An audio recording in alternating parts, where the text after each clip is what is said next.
Have you ever felt like you're living someone else's life? Like you wake up every morning, go through the motions, check all the boxes, do what's expected, but deep down there's this voice screaming that something's fundamentally wrong. You look in the mirror and wonder, who is that person staring back at me? Is this really all there is? Question of their entire existence. Who am I really? Not who my parents want me to be, not who society expects me to be, not who my friends think I should be, but who am I at my core? Today, I'm going to share with you something that will shake you to your foundation. Drawing from the profound psychological insights of Carl Jung, we're going to explore the 7 stages of awakening to your authentic self. These aren't just philosophical concepts. These are real, transformative steps that will strip away every false layer you've been hiding behind and reveal the person you were always meant to become. If you stay with me through the next few minutes, you'll discover why you felt so lost, why nothing seems to satisfy you, and most importantly, how to break free from this prison of conformity and finally start living as your true self. Are you ready? Let's begin. The first stage is the uncomfortable recognition. That moment when you can no longer ignore the dissonance. Think about it. How many times have you sat in a meeting, nodding along, agreeing with everyone around you, while your inner voice was screaming the opposite? How many times have you laughed at jokes you didn't find funny, pretended to enjoy activities that drained you, or stayed silent when every fiber of your being wanted to speak up? This is what Jung called living from the persona, the mask we wear to fit in, to be accepted, to survive in the social world. And here's the thing, the persona isn't inherently bad. We all need it to function in society. But the problem starts when you can't take the mask off anymore. When the mask becomes so fused with your face that you forget there's actual skin underneath. The recognition stage is brutal because it forces you to confront a terrifying truth. You've been lying to yourself, maybe for years, maybe your entire life. You've been playing a character in a movie you didn't even want to be in. Imagine spending decades building a career in finance because your father was a banker, because it was respectable, because it paid well. You climbed the ladder, got the promotions, bought the expensive car, the big house. But every single morning you wake up with this heaviness in your chest, a voice whispering, "This isn't me. This was never me." That recognition, that awakening moment when you finally admit that you've been living a lie, that's where transformation begins. It's uncomfortable. It's painful. It might even feel like you're going crazy. But Jung understood that this discomfort is necessary. It's the first crack in the false self, the beginning of what he called the individuation process, the journey toward becoming whole. You can't change what you don't acknowledge.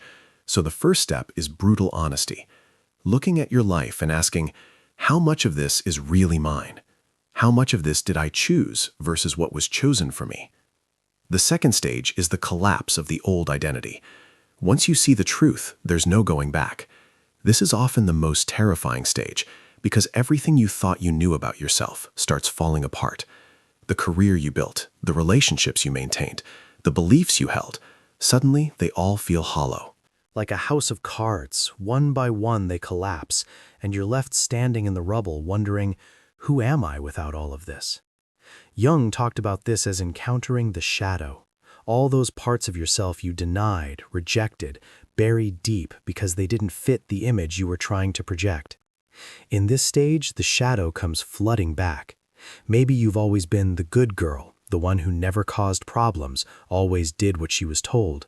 And suddenly you're feeling anger, rage even, at all the times you stayed quiet, all the times you sacrificed your desires for others, all the years you played small to make others comfortable.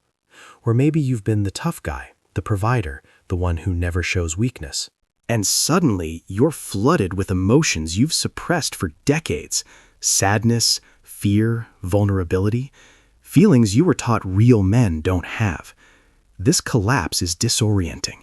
People around you start noticing you're different. They might say you've changed with concern or even accusation in their voices because your change threatens their comfort.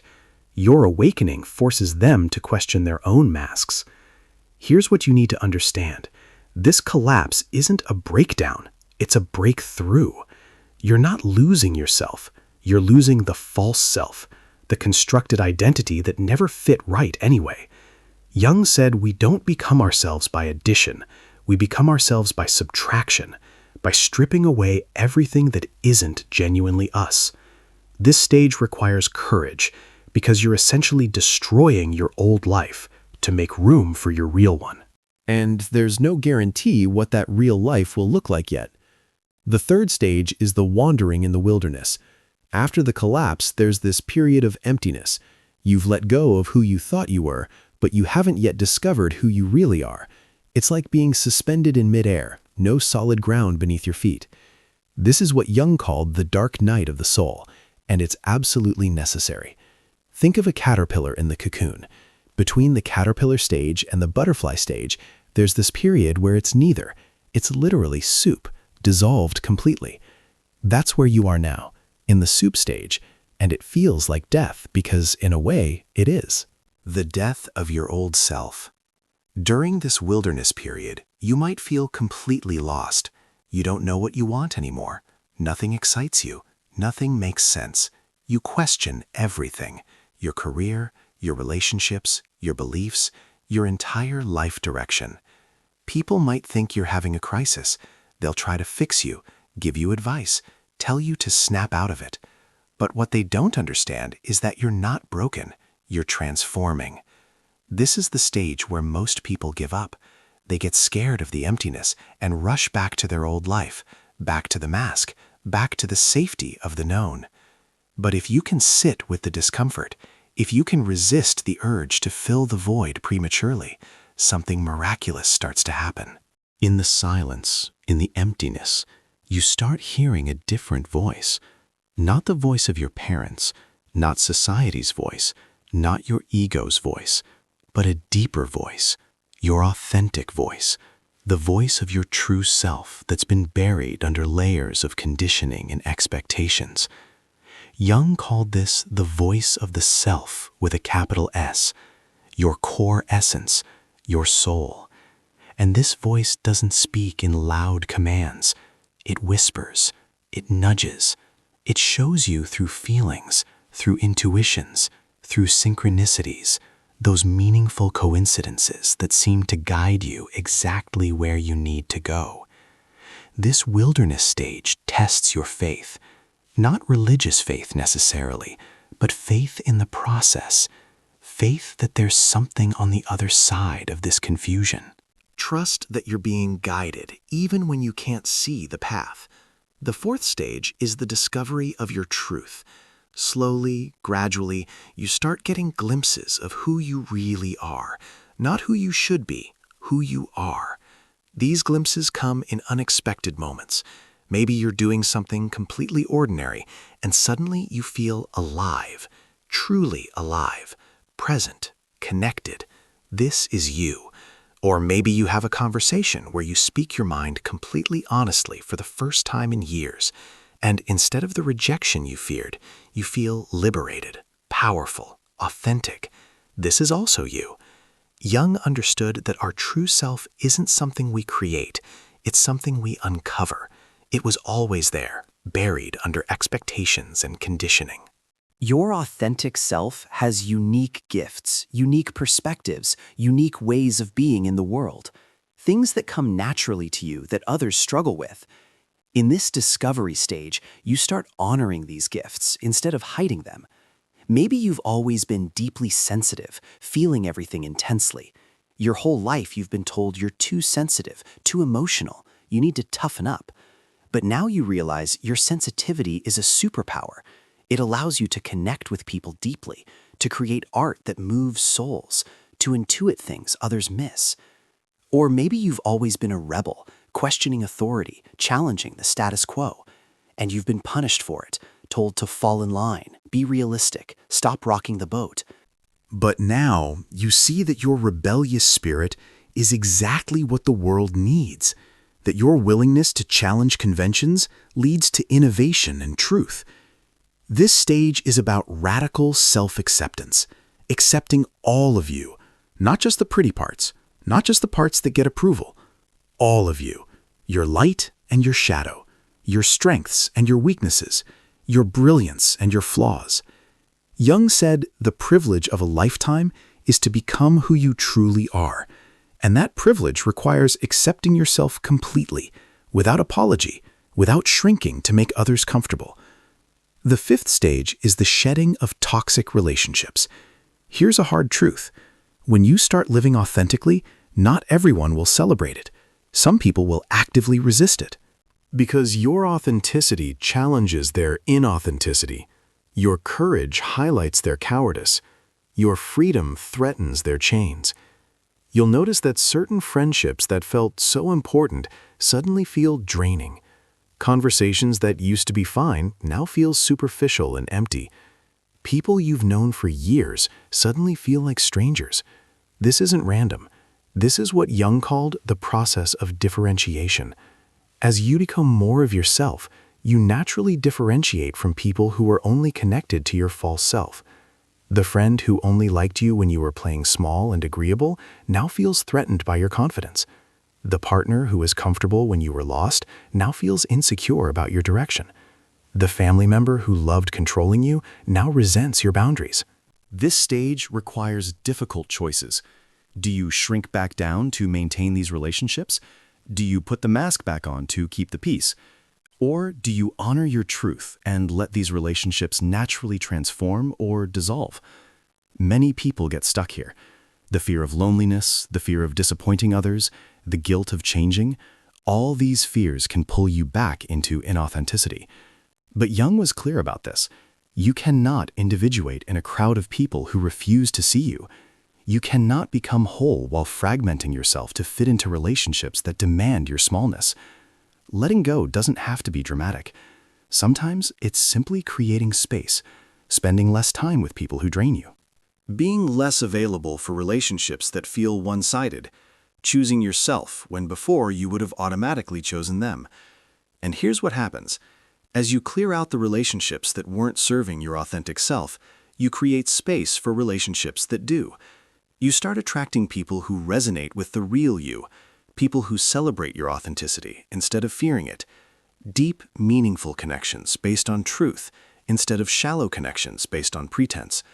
This is where community shifts from quantity to quality. You might have fewer friends, but the ones you have actually know you, the real you, and that's infinitely more valuable than 100 relationships built on masks. The sixth stage is living from your center. By now, you've done the hard work. You've recognized the mask. You've let the false identity collapse. You've wandered through the wilderness. You've discovered your truth, and you've released relationships that couldn't hold that truth. Now comes the beautiful part, actually living as yourself. Jung called this individuation, becoming undivided, whole, integrated, no longer split between who you are and who you pretend to be. Living from your center means your actions align with your values. Your words match your feelings. Your external life reflects your internal truth. There's coherence, congruence, integrity in the deepest sense of that word. When you speak, people feel it. There's a weight to your words because they come from a real place. When you're silent, it's not because you're afraid to speak. It's because you've consciously chosen silence. When you say no, there's no guilt or explanation needed. When you say yes, it's wholehearted. This doesn't mean you never struggle. It doesn't mean life becomes easy. What it means is that you're no longer struggling with yourself. The internal war is over. You're on your own side now. Imagine waking up every morning with clarity about who you are and what matters to you. Making decisions becomes simpler because you have a clear internal compass. Career choices, relationship choices, how you spend your time, all of it flows from this centered place. You're not constantly second-guessing yourself, not endlessly seeking external validation, not shape-shifting to fit every situation. You show up as the same person, whether you're with your family, your colleagues, your friends, or alone. This consistency isn't rigidity, it's authenticity. Jung believed that when you live from your center, You tap into something larger than yourself. He called it the collective unconscious, that deep well of human wisdom and experience that we all share. You become a channel for something meaningful. Your life becomes an expression of not just personal will, but something more profound: purpose, meaning, contribution. People feel it when they're around you. There's a calm strength, a quiet confidence, a presence that's rare in our scattered, fragmented world. You're not trying to prove anything. You're simply being, and that's powerful. The seventh and final stage is becoming the guide for others. Once you've walked this path, once you've done the brutal work of becoming yourself, something interesting happens. Others who are still trapped in their masks, still living someone else's life, they sense something different about you. They're drawn to you. They might not be able to articulate what it is, but they feel it. You become a living example of what's possible. This final stage isn't about preaching or forcing your journey on others. It's about being available, being present, sharing your truth when asked, holding space for others as they walk their own path. Jung spent his life doing exactly this, guiding people through their own individuation process, helping them confront their shadows, integrate their unconscious, become whole. He understood that we don't do this work just for ourselves. We do it for the collective. Every person who becomes authentic, who stops living from a mask, who does the hard work of becoming whole, that person raises the consciousness of everyone around them. You change the field. Your family system shifts. Your workplace culture shifts. Your community shifts. Not through force or preaching, but through example, through presence, through authenticity. Think about the people who've influenced you most in your life. Chances are they weren't the loudest or the most accomplished. They were the most real, the ones who gave you permission to be yourself, simply by being themselves. That's who you become in this final stage, a permission slip for others. You show people that it's possible to live differently, to choose authenticity over approval, to honor your truth even when it costs you, to become undivided. And when someone asks you how you did it, how you found this peace, this clarity, this strength, you don't give them a simple answer. Because there isn't one. You tell them the truth, that it required everything, that you had to die to who you thought you were to become who you really are, that it was the hardest and most worthwhile thing you've ever done. Jung said, the greatest burden a child must bear is the unlived life of the parent. When you do this work, when you live authentically, you break that cycle. You stop passing down your masks and your fears and your unlived dreams. You give the next generation something priceless, a model of what it looks like to be fully human, fully alive, fully yourself. Now, let me be completely honest with you. If you're watching this right now and something inside you is stirring, if you're feeling that pull toward authenticity, that recognition that you've been living from a mask, you're standing at a crossroads.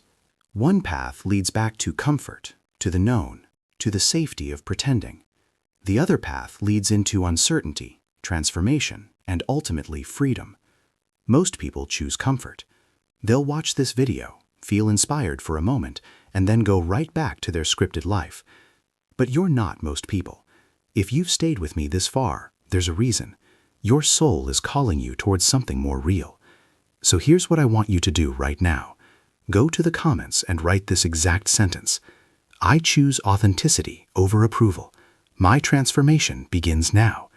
This isn't just a comment. It's a commitment, a declaration, a line in the sand. When you put it in writing, you're telling yourself and the universe that you're serious about this path. That you're ready to do the work, that you're no longer willing to live from a mask.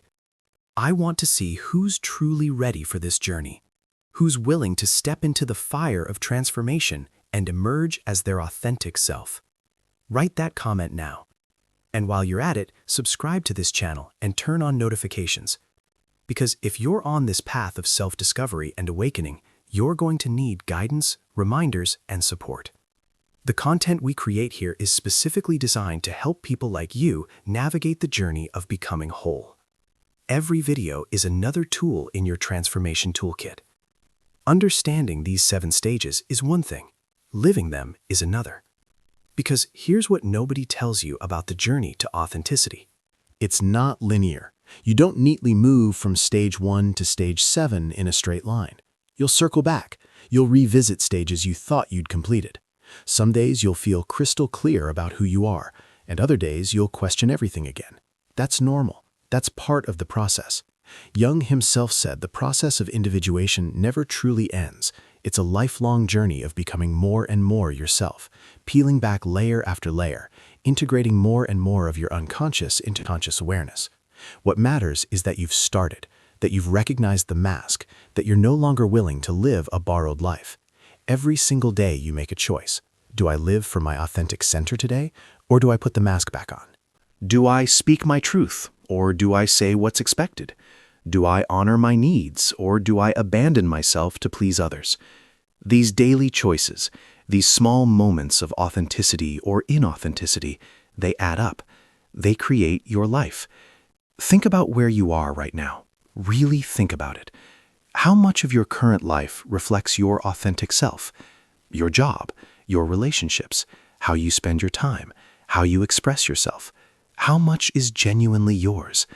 If you're honest, you might realize that most of it isn't, that you've been living on autopilot, following a script written by others, playing a role in a play you never auditioned for. That recognition might hurt, but it's also the beginning of liberation. Because once you see it, you can change it. Not all at once, not overnight, but step by step, decision by decision, you can start reclaiming your life. Start small if you need to. Maybe it's saying no to one thing you'd normally agree to out of obligation. Maybe it's speaking up in one conversation instead of staying silent. Maybe it's spending an hour doing something that lights you up instead of something you think you should do. These small acts of authenticity are revolutionary. They're you choosing yourself, honoring yourself, valuing your truth over others' comfort. And as you practice these small acts, they build momentum. The muscle of authenticity gets stronger. It becomes easier, more natural, until one day you realize you're not pretending anymore. You're not performing, you're just being, and it feels like coming home. Let's talk about what happens when you commit to this path, when you genuinely choose authenticity over approval. First, you'll lose people. Let's not sugarcoat it. Some relationships will end. Some people will walk away. Some will judge you, criticize you, maybe even try to sabotage you. This is inevitable because your authenticity is a mirror that reflects their inauthenticity back to them, and most people don't want to see that reflection. But here's what also happens. You'll find your people, real connections, deep friendships, relationships based on who you actually are, not who you pretend to be.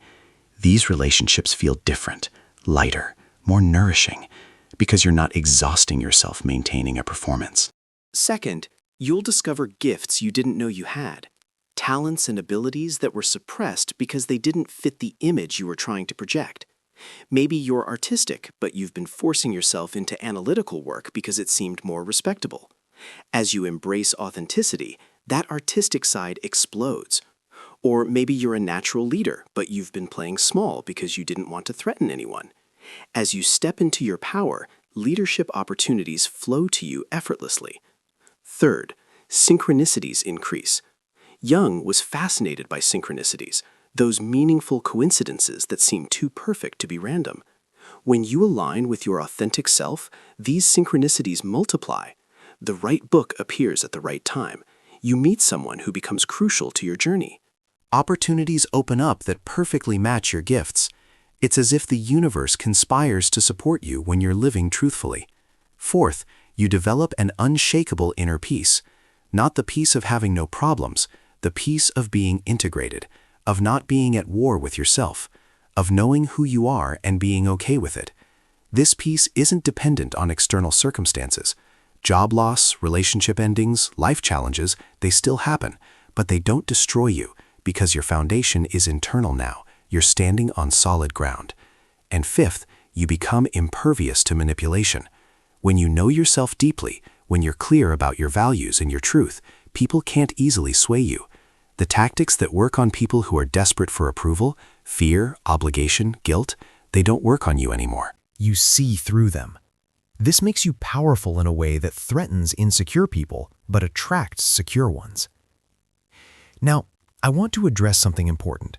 Some of you watching this are thinking, this sounds great, but I can't do this. I have responsibilities. People depend on me. I can't just blow up my life to find myself. And you're right.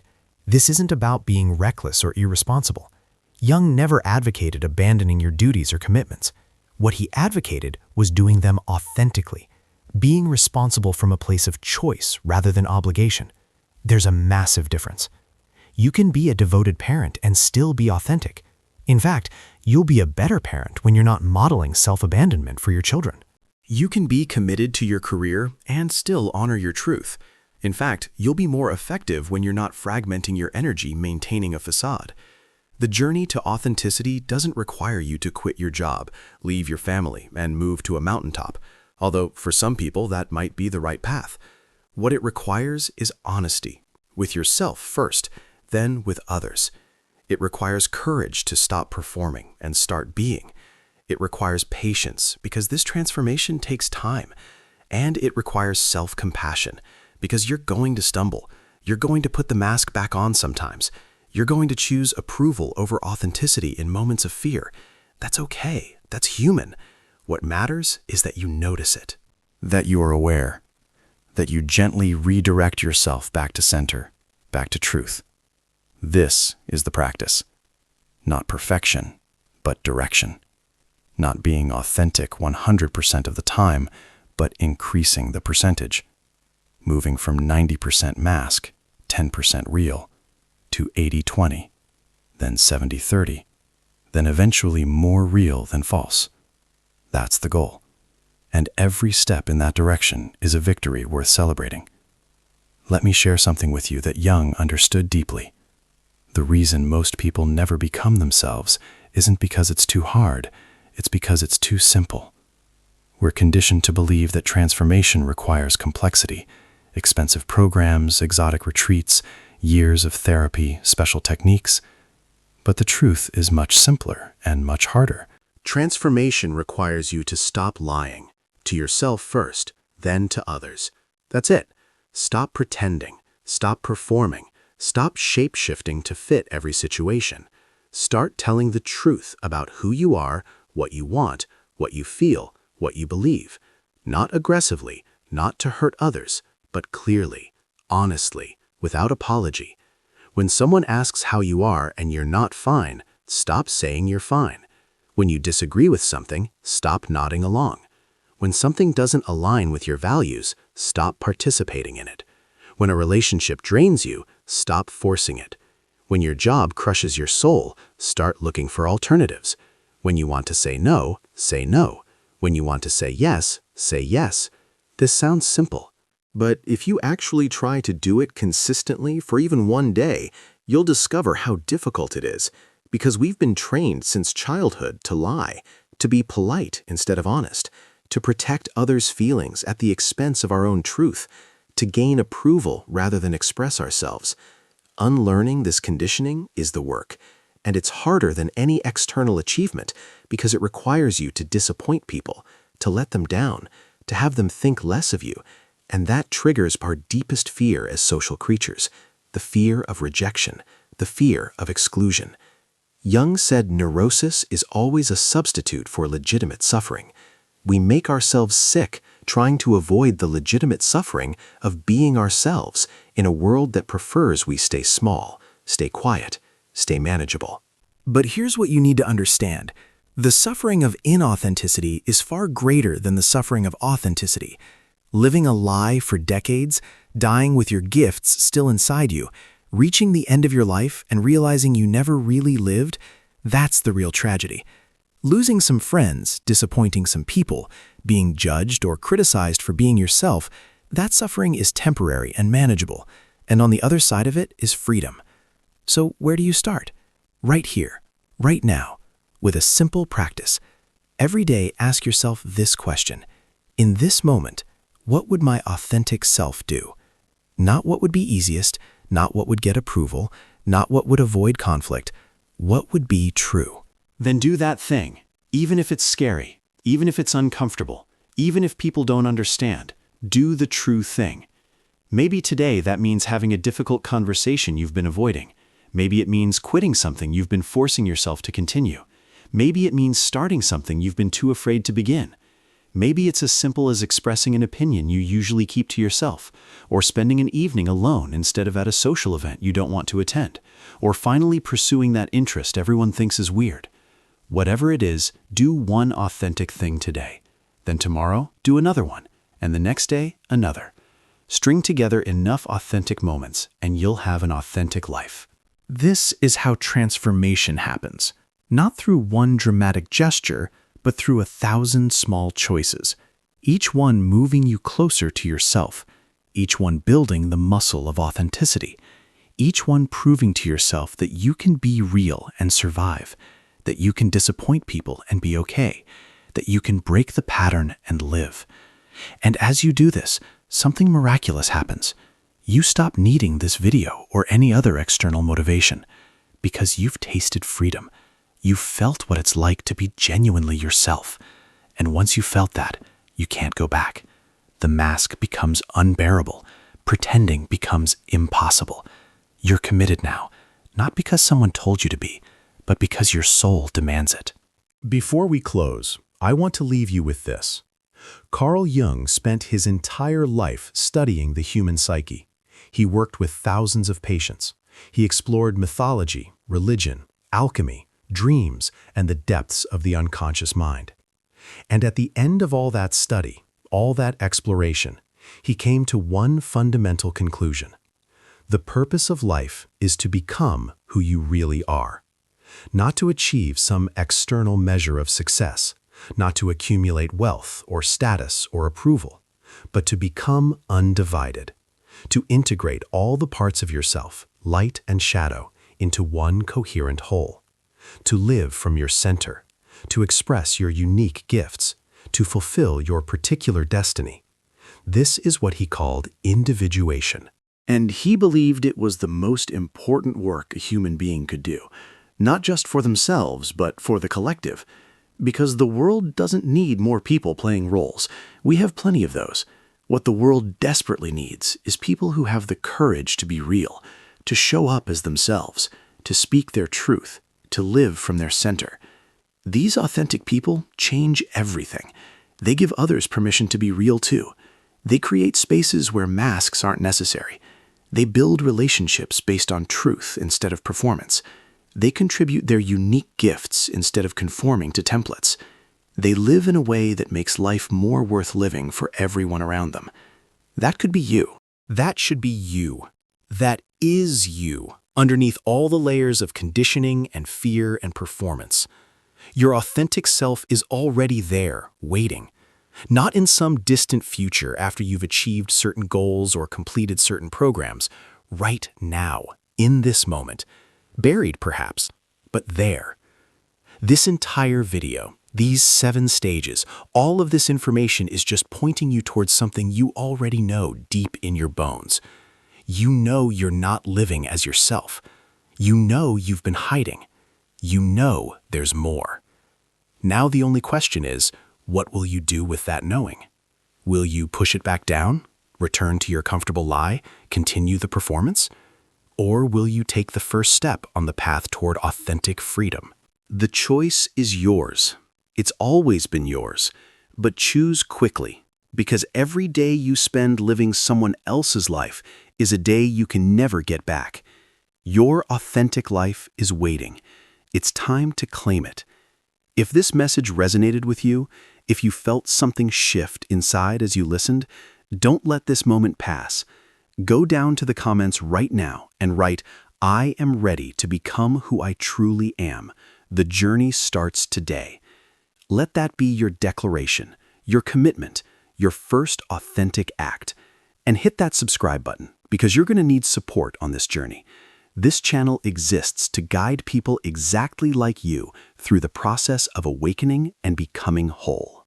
Every video is another piece of the map, another tool for your transformation. Thank you for being here. Thank you for having the courage to even consider this path. I see you. I honor you. And I believe in your ability to become fully authentically yourself. Until next time, keep walking toward truth. Keep choosing authenticity. Keep becoming.